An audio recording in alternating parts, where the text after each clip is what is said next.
사랑하는 여러분, 우리에게 하루는 어떤 날이 될까요? 우리에게 하루는, 왜냐하면 우리는 매일매일 하루하루의 삶을 우리가 살아가고 있지 않습니까? 그런데 여러분 아십니까? 우리의 이 하루가 사실은 우리의 일생을 결정하는 중요한 날이 된다라고 하는 것입니다. 왜냐하면 우리가 평생 되풀이되고 반복되는 하루지만은, 그러나 이 살아가는 이 날이 사실은 두 가지 측면을 우리가 생각해 볼 수 있습니다. 아침에 일어나고 그리고 저녁에는 잠을 자는 것처럼 하루가 아침에 일어나는 것처럼 우리가 사는 날이 되고, 그러나 또 저녁에 잠을 자는 것처럼 또 죽어가는 날이 될 수도 있다라는 겁니다. 그래서 사실은 매일의 이 하루하루의 삶이 어떤 의미를 갖냐면 삶과 죽음이 서로 교차하고 있다라고 하는 겁니다.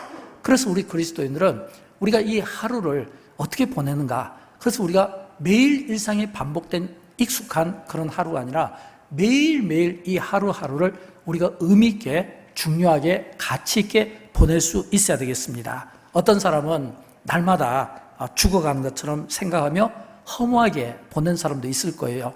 그러나 또 어떤 사람은 날마다 새로운 삶을 생각하면서 살아가는 사람도 있을 것입니다.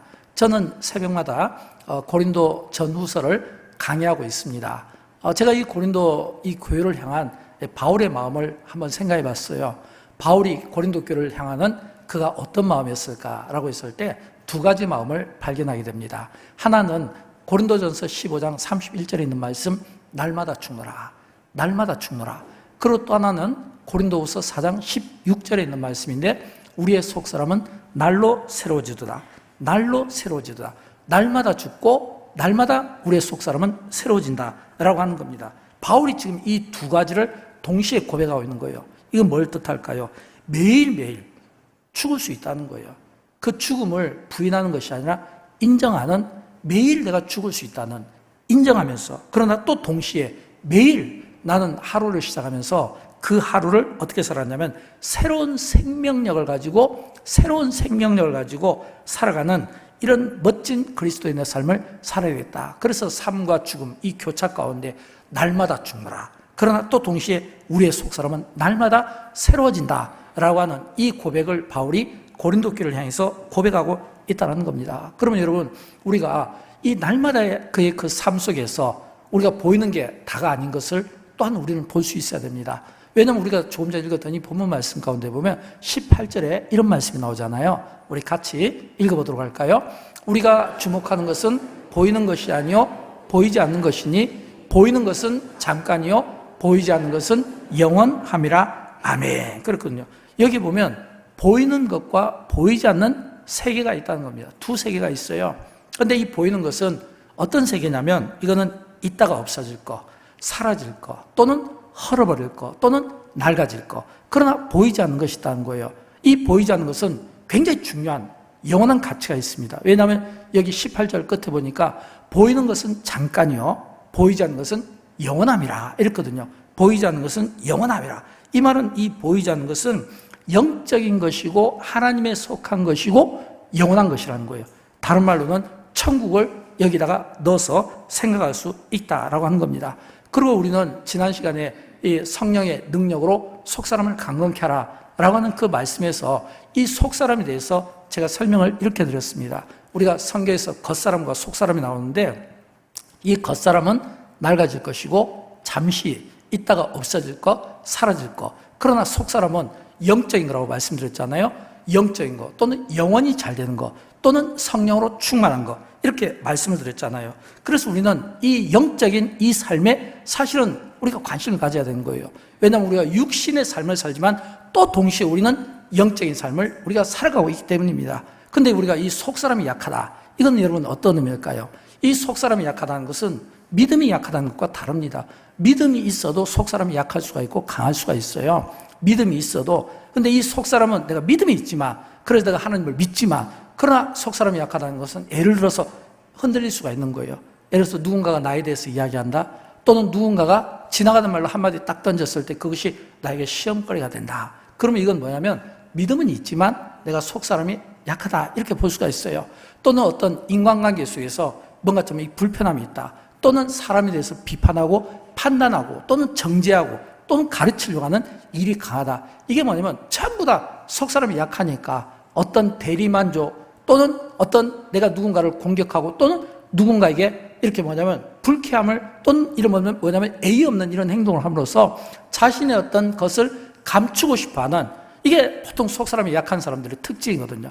그래서 우리는 속사람이 약한 사람들을 보면 무슨 생각을 가져야 되냐면 불쌍한 마음을 가져야 돼요. 얼마나 힘들까? 얼마나 힘들까? 그리고 여러분, 이 속사람이 약한 분들을 보면 기도를 해 주셔야 돼요. 저분이 얼마나 힘들고 약하면 저런 생각을 하게 될까라고 하는 겁니다. 왜 제가 이 말씀을 드리냐면, 이 속사람이 약하다는 것은요, 믿음은 있지만 속사람이 약하다는 것은 이 좁은 의미로 보면 내가 뭔가 좀 실망하고 낙심하거나 아니면 좀 나답지 못한 어떤 행동을 할 때 쓰일 수가 있는데, 그러나 조금 더 깊이 들어가면 속사람이 약하다는 것은 내가 죄의 유혹을 뿌리치지 못한다는 겁니다. 또는 내가 죄의 노예처럼 살아갈 수가 있다라고 하는 것입니다. 속사람이 약하면 그렇게 될 수 있다라고 하는 것입니다. 그래서 로마서 7장 22절과 23절에 보면 이런 말씀이 나오는데, 자, 우리 같이 한번 읽어보도록 할까요? 내 속사람으로는 하나님의 법을 즐거워하되 내 지체 속에서 한 다른 법이 내 마음의 법과 싸워 내 지체 속에 있는 죄의 법으로 나를 사로잡는 것을 보는도다 그랬거든요. 여러분, 이 말씀이 누구의 고백일까요? 바울의 이야기입니다.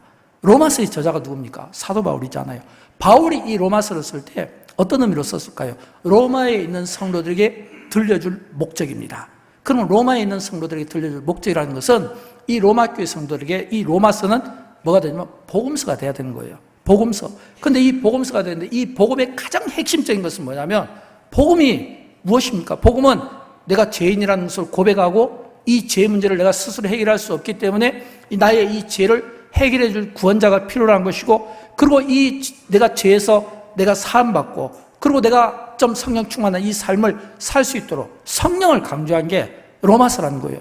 바울은 자기 이야기를 로마 교회 성도들에게 들려주고 싶은 겁니다. 그런데 사실은 이 로마서가 기록될 때 바울은 굉장히 영적으로 성장한 상태예요. 왜냐하면 여러분, 이 바울이 물론 우리도 여기에 보면 우리 신실하신 기도 많이 하시는 장로님도 계시고 권사님도 계시지만, 그러나 그 정도의 수준이 아니잖아요.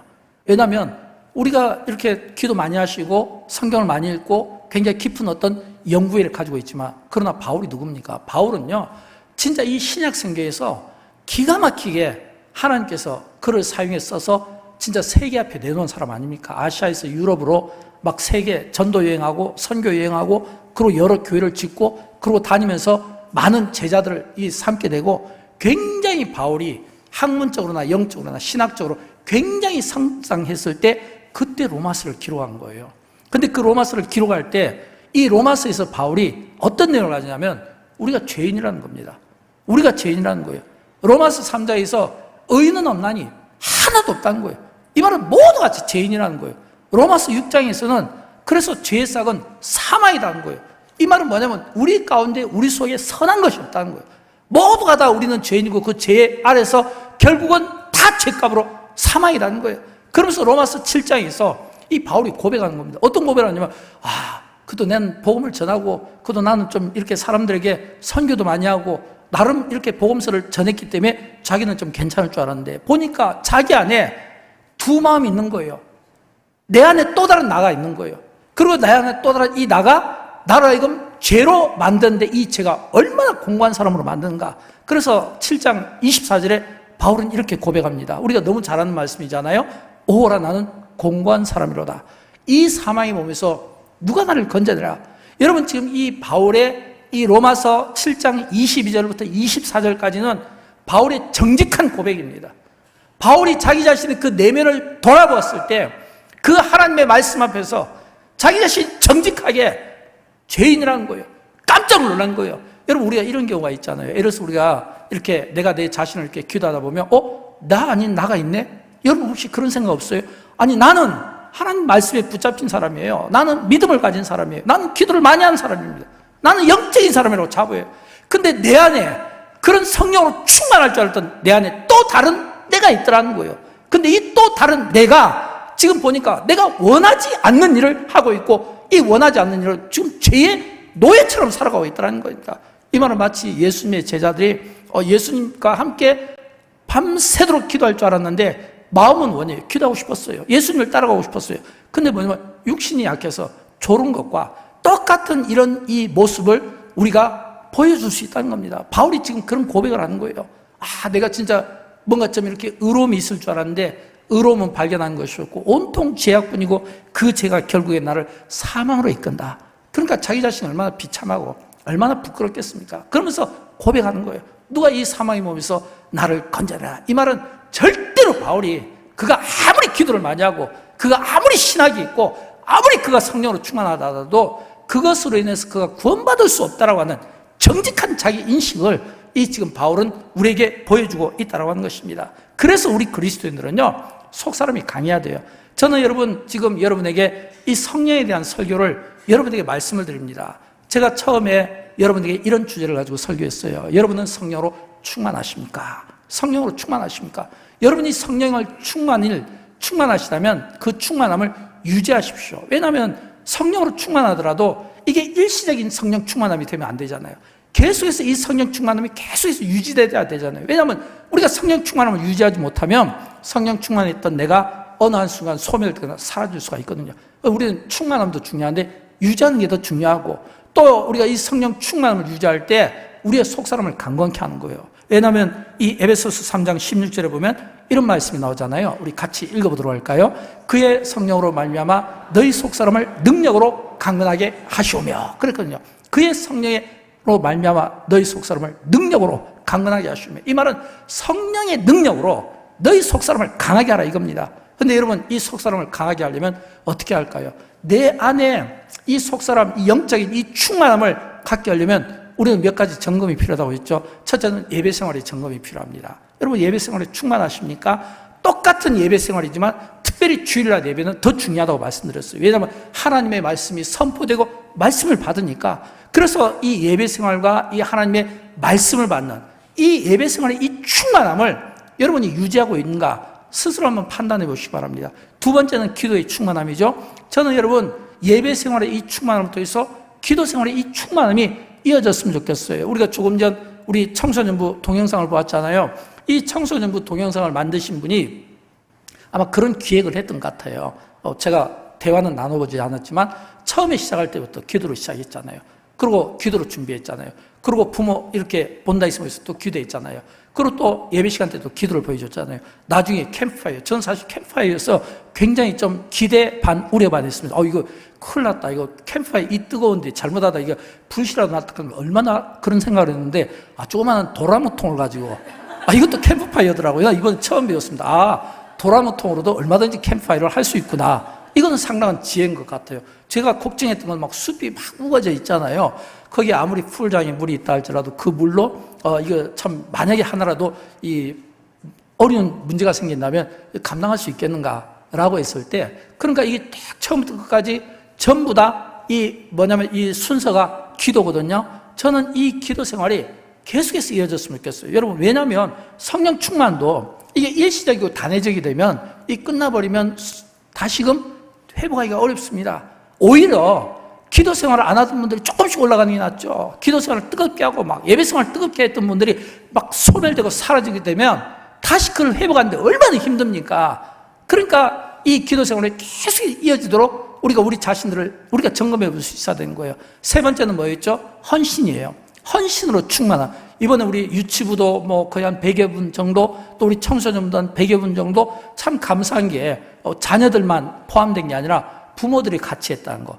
또 우리 교사분들은 당연히 포함됐지만 특별히 또 칭찬해 주시는 건 청년들이에요. 물론 모든 지도자도 또 부장님도 모든 교사들은 당연히 칭찬을 받아야 되고 존중을 받아야 되지만, 진짜 영광교는 이 청년들 참 대단하다. 청년들 한 절반이 참석을 했잖아요. 이건 진짜 대단한 거거든요. 왜냐하면 비슷한 또래 아이들이 같이 선후배, 청년들은 전부 다 선생님이라도 다 누나, 언니, 동생, 오빠 이렇게 보일 거 아니에요. 나이 차이가 작으니까. 그러니까 사실은 이 청년들이 함께 아이들을 끌어주니까 서로 좀 공감대가 있고 또 세대 간도 또 격차가 되고, 중요한 것은 이렇게 청년들이 봉사하고 교사로나 또는 도우미로서 이렇게 헌신할 수 있다는 거. 이런 것은요, 우리 장로님들, 우리 권사님들이 너무 좋은 전통을 만들어줘서 그래요. 이런 좋은 이 교사들 그리고 우리 교회 지도자들이 전통을 만들으니까 그 전통을 청년들이 이어받은 거 아니에요. 저는 다음에는 우리 주일학교 갈 때 우리 중고등부 아이들이 그 전통을 이어받아서 한번 중고등부 애들이 한번 이렇게 교사로 좀 넣었으면 좋겠어요. 왜냐하면 우리 과거에 우리가 신앙생활 할 때 어릴 때는 우리가 그렇게 했지 않습니까? 그때는 선생님이 뭐냐면 이 막 중학생들이 고등학생들이 막 주일학교에 막 선생님으로 투입되는 정도. 왜냐하면 그때는 인적 자원이 부족할 때 있잖아요.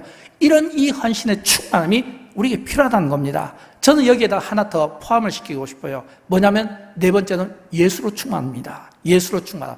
여러분 예수로 충만하십니까? 우리 충만이라는 그 노래 가사 보면 예수로 충만 나오잖아요.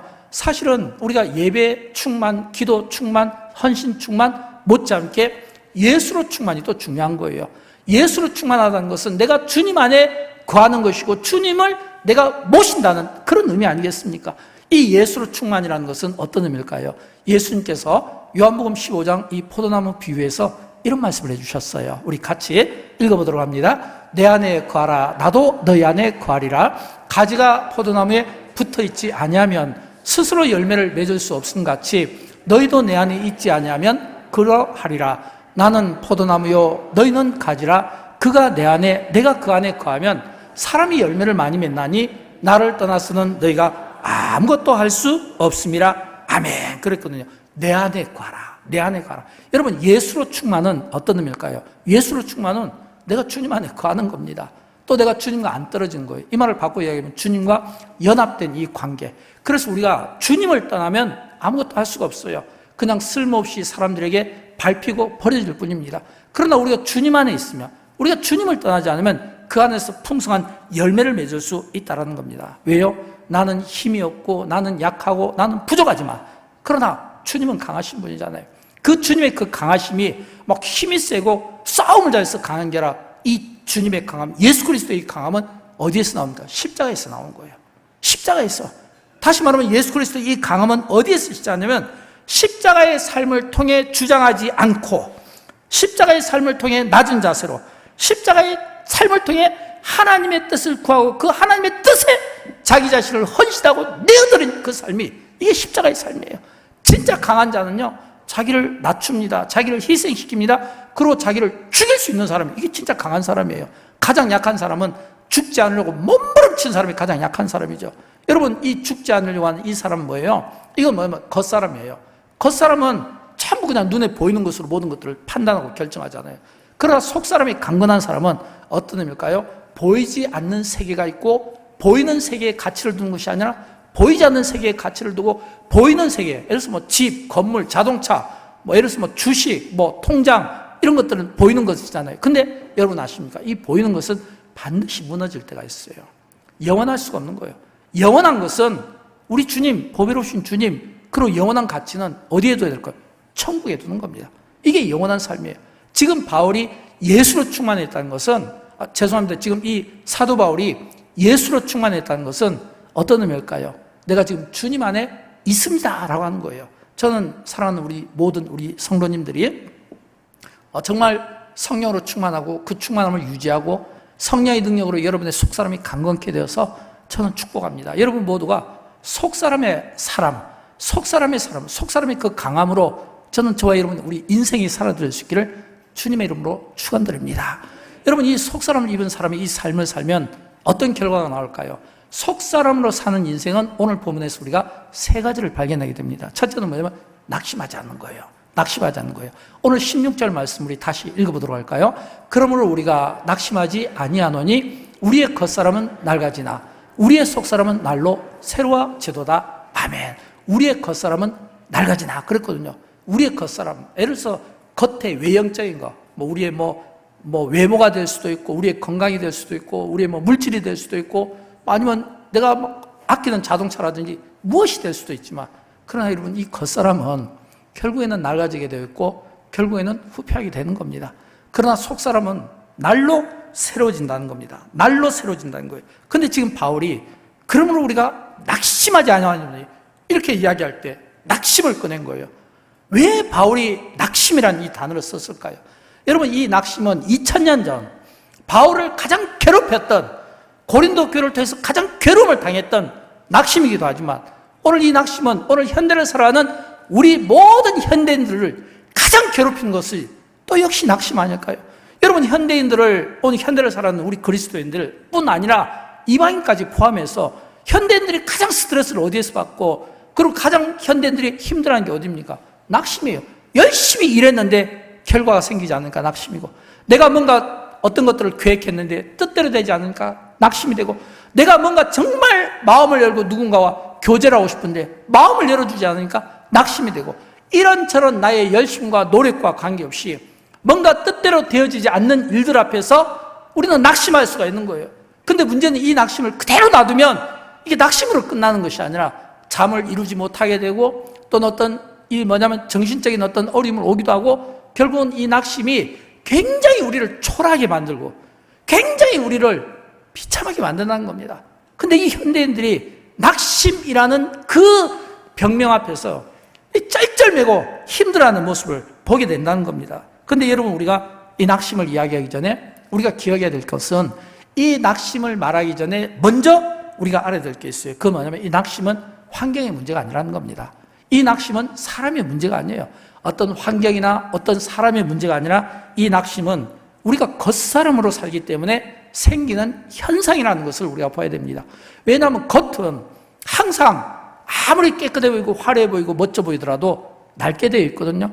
여러분이 지금 입고 계신 옷이 아무리 좋은 옷이라도 그 옷이 시간이 지나면 구겨지고, 시간이 지나면 좀이 생기고, 시간이 지나면 실밥이 떨어지게 되고, 시간이 지나면 결국은 더 이상 입을 수 없는 쓸모없는 것이 되듯이, 이 겉사람은 그런 거예요. 그래서 이 겉에 있는 외형적인 것, 눈에 보이는 것들은 절대 완벽한 게 있을 수가 없어요. 아무리 화려한 빌딩, 아무리 세계적인 그런 빌딩들을 갖다 놓는다 할지라도 그 역시도 결국에는 낡아지고 무너질 때가 있다고 하는 겁니다. 겉사람의 특징이 그렇다는 거예요. 그래서 우리 그리스도인들은 이 낙심의 원인이 속사람에서 오는 건지 겉사람에서 오는 건지, 겉에서 오는 거라면 우리는 시각을 바꿔야 되겠죠. 어떻게? 우리가 좀 더 영적이고 우리가 좀 더 속사람의 강건함을 위해서 우리의 시선을 어떻게 바꾸냐면, 세상을 바라볼 때 육의 눈으로 보지 말고 영의 눈으로 볼 수 있어야 되는 거예요. 육의 눈으로 보면 반드시 무너질 날이 옵니다. 우리 육신 또한 무너질 때가 오는 거예요. 그러나 우리가 영의 눈으로 보면 날로 우리의 이 영적인 이 삶이 새로워지는 것을 우리가 경험할 수 있고, 이런 영적인 이 새 삶을 우리가 추구할 수 있도록 우리는 좀 더 힘있게 우리가 앞을 전진해서 나갈 수가 있다는 겁니다. 여러분, 신앙생활은 육으로 하는 게 아니라 영으로 하는 겁니다. 신앙생활은 눈에 보이는 것으로 하는 게 아니라 보이지 않는 것으로 하는 겁니다. 보이는 게 다가 아니에요. 우리가 공기를 볼 수 있습니까? 볼 수 없잖아요. 그러나 볼 수 없어도 공기가 있다는 것을 우리가 다 인식하고 있잖아요. 그 공기를 우리가 마시고 있잖아요. 그런 것처럼 이 세상은 보이는 게 다가 아니고, 오히려 보이는 것은 잠깐이고, 보이지 않는 것들이 있고, 이 보이지 않는 것은 오히려 역설적으로 영원한 것이다. 천국을 이야기하는 거고, 영원한 가치를 보이지 않는 것에 둘 것을 성경은 우리에게 설명해 주고 있다라고 하는 것입니다. 사랑하는 여러분, 하나님은 절대로 우리에게 속지 않습니다. 하나님은 우리에게 속는 분이 아니에요. 하나님은 우리에게, 인간에게 업신여김을 당하시는 분이 아니에요. 하나님은요, 절대 속지 않아요. 다만 그냥 우리를 믿고 싶은 거고, 우리가 돌아오기를 기다리고, 우리가 회개하기를 기다리고, 우리가 깨닫기를 기다리고, 우리에게 무한 사랑과 은혜와 그 긍휼을 가지고 기다리는 것이지, 내가 죄를 지었는데 내가 뭐 하나님을 속였어 라고 이렇게 생각하는 그런 하나님이 아니라는 거예요. 하나님은 우리 인간에게 만월의 여김을 당하시는 분이 아니시라는 거예요. 여러분, 그래서 하나님은 우리에게 하나님의 그 이야기를 들려줄 때 특별히 농부의 비유를 통해 많이 들려주고 싶어 해요. 어떻게 해요? 씨 뿌리는 비유를 통해서 이렇게 이야기하잖아요. 육체를 위하여 심는 자는 육체로부터 썩어질 것을 거두고, 성령을 위하여 심는 자는 성령으로부터 영생을 거두게 하시는 하나님이시다 라고 하는 겁니다. 바울은 그가 복음을 전하면서 고난을 많이 받았을 겁니다. 그는 굉장히 그 고난 가운데 힘겹고 때로는 도망가고 싶을 때도 많았을 거예요. 역사 속에서 사라지고 싶을 거예요. 왜냐하면 막 바울은 복음을 전하다가 막 맞기도 하고 돌에도 맞고 태자에도 맞고, 심지어는 막 성문을 막 밤에 도망올 때 막 조그마한 광주리 속에 들어가 있기도 하고, 온갖 수모, 막 사도성에 대해서 의심받기도 하고, 여러분, 그런 온갖 수모와 박해를 다 받았는데도 불구하고 왜 바울이 견딜 수 있었겠습니까? 아시아에서 1차, 2차 막 전도 여행을 할 수 있었겠어요? 이유는 딱 하나입니다. 속사람이 강건해서 그래요. 속사람으로 살아서 그래요. 육으로 살고 육의 모습으로 사는 것이 아니라 영으로 충만한 모습을 가지고 살으니까 눈앞에 보이는 어떤 환경, 이 고난을 고난으로 여긴 것이 아니라 속사람의 그 능력으로, 성령의 능력으로 강건케 하시는 그 속사람의 그 은혜를 힘입어서 이 바울이 오히려 헤쳐나가더라는 거예요. 우리가 쉬운 예로 다윗을 한번 예를 들어볼게요. 여러분, 다윗이 골리앗 앞에 섰습니다. 근데 이 골리앗은 우리가 육의 눈의 관점으로 보면 감히 골리앗 앞에 다윗은 설 수 없어요. 거인과 어린아이 차이점이잖아요. 어떻게 설 수 있습니까? 그러나 다윗이 속사람의 사람이라는 것은 이 골리앗을 다른 어떤 이스라엘의 어떤 그 사람들이 이야기하는 것처럼 야, 큰 거인이다, 우리가 저 앞에 갈 수가 없다, 이게 아니라 이 속사람이 강하다는 것은 할례받지 않은 이방인이네, 딱 그 한마디예요. 할례받지 않은 이방인이에요. 아니, 할례받지 않은 이방인이 감히 여호와의 이름을 모욕해? 참을 수 없는 의문이 생긴 거예요. 속사람이 강하다는 것은 바로 그런 의미인 겁니다. 바울이 그가 전도 여행을 통해서 많은 은혜를 끼친 것도 바로 그런 의미입니다. 그래서 바울은 그가 항상 예수의 흔적을 자기 몸에 담고 있다는 거예요. 죽음도 담고 있다는 거예요. 생명도 담고 있다는 거예요. 그게 고린도후서 4장 10절 말씀이잖아요. 같이 읽어볼까요? 우리가 항상 예수의 죽음을 몸에 짊어지면 예수의 생명이 또한 우리 몸에 나타나게 하려 함이라 그랬잖아요. 우리가 항상 예수의 죽음을 몸에 짊어지면, 이 말은 지금 이 바울은요, 주님의 그 죽음을 짊어지고 있는 거예요. 그러니까 바울은 날마다 죽는다는 겁니다. 그러나 또 한편으로는 예수의 생명이 또 그 안에 있다는 거예요. 그래서 그 예수의 생명을 통해서 날마다 새로운 이런 삶을 꿈꾸고, 날마다 그 생명이 그 삶을 통해서 뭔가 이렇게 날로 새로워지는 것을 꿈꾸며 나아가고 있다는 겁니다. 그러니까 이 죽음과 이 생명을 동시에 갖고 있고, 나는 죽을 수도 있고 나는 살 수도 있는 거야. 이 말은 뭐예요? 인간이 스스로 자기 어떤 생명을 결정하는 게 아니라 하나님의 뜻 가운데 이루어진다는 것이고, 이 말씀은 자기 어떤 노력으로 의지로 되는 것이 아니라 하나님의 뜻 가운데 모든 것들이 이루어진다라고 하는 것입니다. 저는 여러분, 오늘 이 바울의 이 고백 속에서 저는 이런 깨달음을 얻습니다. 우리가 바울이 자기 자신을 낮출 때 얼마나 낮췄을까요? 저는 우리가 이 바울의 겸손을 배울 필요가 있다고 생각해요. 왜냐하면 바울은 그리스도와 자신과 이 관계를 이야기할 때 자기는 질그릇이고, 그리고 그리스도는 보배입니다.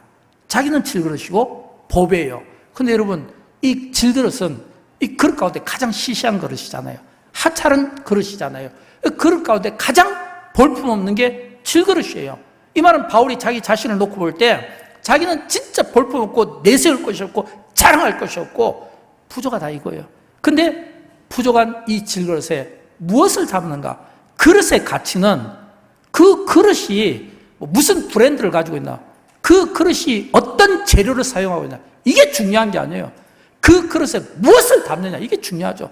아무리 막 금으로 만든 그런 그릇이더라도 그 담는 것이 미약하면 그 그릇의 가치는 떨어지는 거예요.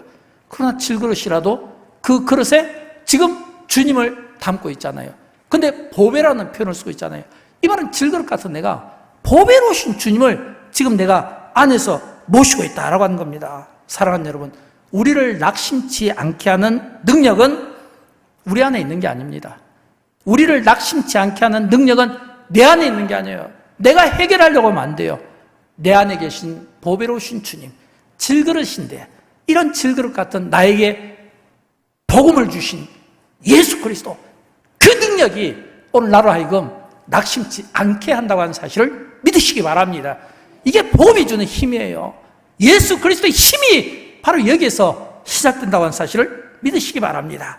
그래서 바울은 겉사람인 자기는 질그릇이고 예수 그리스도는 보배시고, 그래서 질그릇인 내가 보배로우신 주님을 모시고 있다라고 하는 겁니다. 이 믿음이 저와 여러분의 있기를 원하고, 이 믿음의 선포를 저와 여러분이 함께 할 수 있기를 주님의 이름으로 축원드립니다. 그 다음에 두 번째는 환난입니다. 첫째는 속사람으로 사는 인생은 낙심하지 않습니다.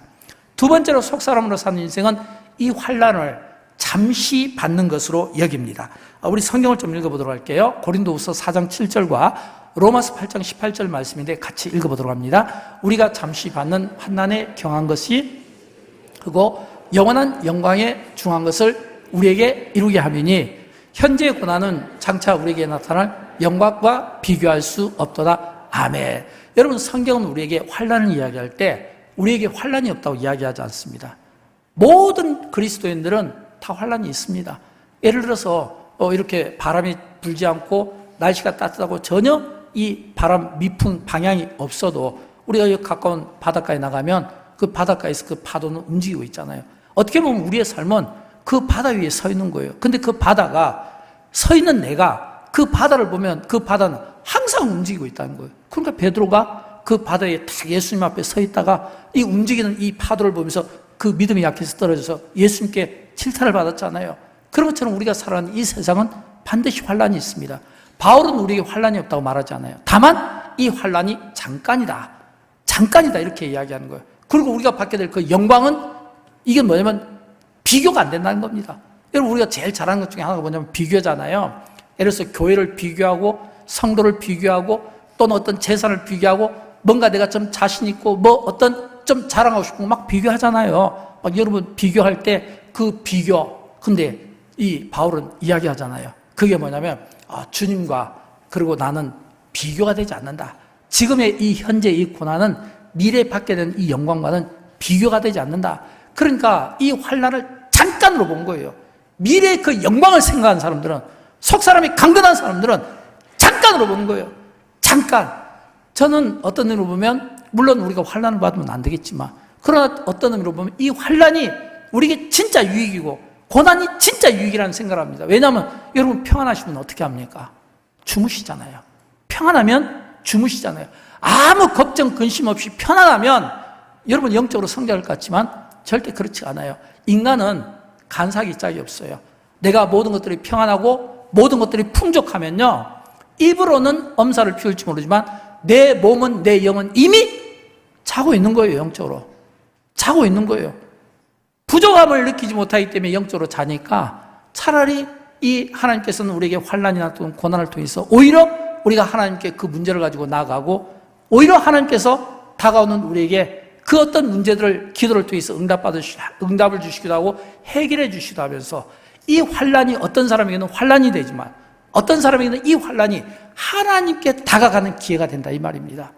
그래서 이 환난을 이 속사람이 건강한 사람들은 잠깐으로 보는 겁니다. 저는 여러분 가운데 환난이 없기를 바라지만 혹시라도 여러분이 환난이 있다면 이 환난이 여러분의 오래 머무는 것이 아니라 하나님의 시간표에 하나님의 그 손 안에 우리가 서 있고 그 섭리 가운데서 내가 길다고 느껴질지 모르지만 그러나 하나님의 그 시간표, 그 섭리 속에서 우리의 환난은 아주 작은 것이다. 그래서 이 환난을 환난으로 생각하기보다는 장차받게 될 그 영광을 생각하며 가볍게 넘기시고 뛰어넘고 돌파하시고 이기기를 주님의 이름으로 축원드립니다. 마지막으로 세 번째, 이 세 번째는 뭐냐면 속사람으로 사는 인생은 천국의 영광을 가장 큰 가치로 바라보게 되는 겁니다. 가장 큰 가치로. 오늘 17절 후렴 부분에 보면 지극히 크고 영원한 영광에 중한 것을 우리에게 이루게 함이니 그랬잖아요.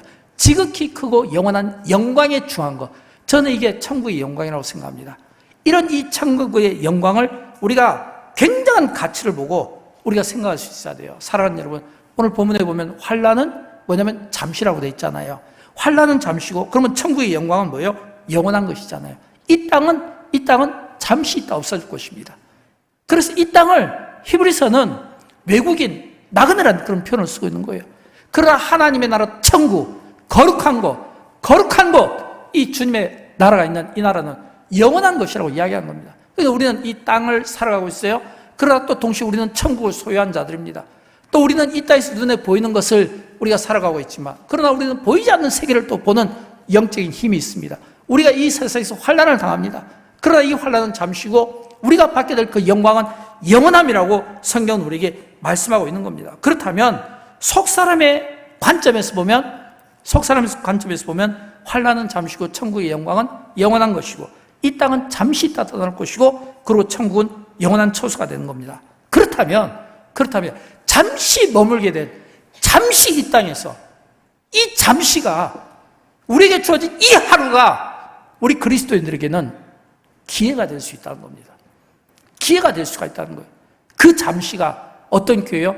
전도할 기회, 선교할 기회, 어려운 이웃을 돕는 구제의 기회, 또는 기도할 기회, 또는 중보기도할 기회, 또는 내가 주님의 나라를 위해 뭔가 거룩한 헌신들을 내가 할 수 있는 기회가 된다 이거예요. 이 잠시가 만약 우리가 이 땅에서 사는 이 삶이 나그네가 아니고 외국인이 아니고 그냥 길게 산다면 이걸 우리가 기회로 생각하지 않을 수 있지만, 그러나 여러분, 잠시 잠깐인 거예요.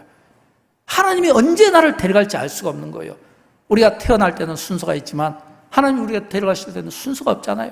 그러니까 하나님이 우리를 데려가실 때는 순서가 없기 때문에 내가 언제 하나님이 나를 데려갈지 알 수 없어요. 그러나 지금은 하나님 앞에서 내가 전도든 선교든 또는 구제든 어떤 선한 일이든 하나님이 기뻐하시고 하나님의 열매를 받으실 만한 이런 합당한 일에 우리 자신을 헌신하고 드릴 수 있는 그런 속사람의 건강한 인생을 우리가 살아들 수 있어야 되겠다는 것입니다. 사랑하는 여러분, 속사람을 사는 인생은 세상이 구하는 것을 구하지 않습니다. 세상 방식대로 살지도 않습니다. 물질보다는 예수 그리스도를 구하고 힘의 논리보다는 사랑과 용서를 구하는 것입니다. 그래서 우리 그리스도인들은 반드시 기억해야 돼요. 내가 겉사람으로 살면 문제가 안 되지만 내가 속사람으로 살면 반드시 세상과 부딪히게 된다는 겁니다. 내가 육의 눈으로 내가 살면 문제가 안 되지만 내가 영의 눈으로 내가 충만함으로 살려면 반드시 부딪히게 되는 거예요. 왜냐하면 이 세상은 계속해서 우리에게 세상의 논리를, 세상의 방식을 우리에게 요구하고 강요하고 가르치고 이끌려고 하고 있거든요. 그런데 우리는 하나님 안에서 우리가 속사람에 강건하고 우리가 영적인 삶을 사니까 사실은 이 세상이 우리에게 요구하는 방식들 가운데 상당 부분 영적으로 문제가 있고 성경적이지 못하고 하나님의 뜻과 거리가 멀고 하나님의 영광을 훼손시키는 일들이 많이 있다는 거예요. 그래도 우리는 세상이 그 방식이기 때문에 어쩔 수 없이 따라간다고 하는 이런 이 생각을 갖는 사람들은 대부분 다 겉사람으로 살아가는 거예요. 그러나 속사람으로 살아가는 것은 우리가 잘못된 것에 대해서 단호하게 거절할 수 있는 용기가 있어야 되지 않겠습니까? 영적이지 못한 거, 하나님이 기뻐하지 않는 일에 대해서 우리가 단호하게 아니라고 말할 수 있어야 되지 않겠습니까? 속사람이 강하다면. 그래서 믿음과 속사람은 제가 볼 때 좀 다를 것 같아요. 믿음은 있지만 속사람이 없는 경우가 있어요. 약한 사람들. 그러나 믿음이 있지만 그 믿음 위에 속사람이 더 강건하게 성령의 능력으로 세워지게 되면 우리는 오는 이 세대 속에서 우리가 하나님 앞에 좀 더 강하게, 좀 더 담대하게 주어진 어떤 역할들을 우리가 감당할 수 있지 않겠는가라고 하는 것입니다. 사랑하는 여러분, 속사람의 인생은 예수 그리스도와 함께 죽음도 함께 영광도 함께해요. 주님과 함께하는 겁니다. 저는 우리가 신앙생활을 오래 한 것을 자랑하지 않았으면 좋겠어요. 우리의 신앙생활의 직분을 자랑하지 않았으면 좋겠어요. 우리의 신앙생활의 연수를 자랑하지 않았으면 좋겠어요. 우리의 신앙생활에 이런 직분, 연수 이런 것들은 전부 어린아이와 같은 겁니다. 이 속사람의 인생은요, 어린아이의 일을 버리고 장성한 믿음을 가진 성인의 모습으로 이제 우리가 좀 더 영적으로 좀 성숙해서 이제는 아이의 일을 버리고 이제는 어른의 모습으로 좀 믿음의 그 장성한 모습을 우리가 보여줄 수 있어야 되지 않겠습니까? 여러분의 속사람이 날로 새로워지고 강해져서 어떤 상황과 환경 가운데서도 믿음으로 극복하고 이겨내시기를 주님의 이름으로 축원드립니다.